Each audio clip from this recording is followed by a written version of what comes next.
Okay, so we are going to talk about solving a system of equations.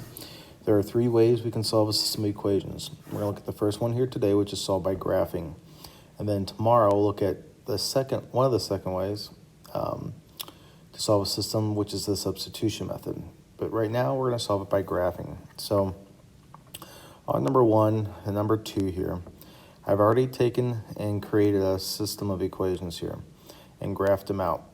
A system of equations is where we have just more than one equation, two variables, two equations. So as we can see on 3a and b. So what I did on number one was graph out the lines, and solving by graphing, you're telling me where the two lines intersect at. That's its solution. So on question one here, we can see that line one, line two intersects right there at this location.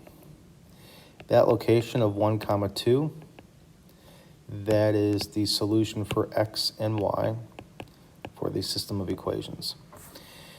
Now, that's it, okay, because lines are already graphed for you. Now, we're going to continue to emphasize what quadrant or axis this lies on.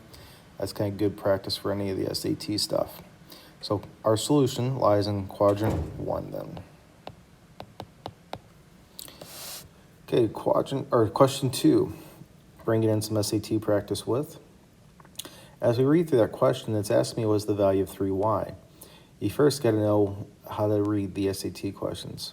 So when they say what's the value of 3y, you got to know what is y.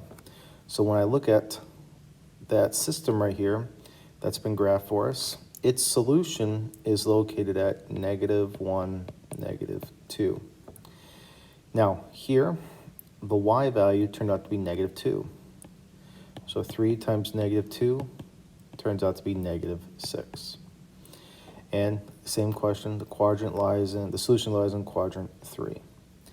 Now with this answer I gave you, -6, I realized that if this was an SAT one, all right, and you had to bubble this in, the answer would always be positive. So more than likely, the y value would have been something different instead of -2. It probably would have been a positive y value. So 3 times a positive, we could bubble that into SAT's grid response. Just a heads up on that. Okay.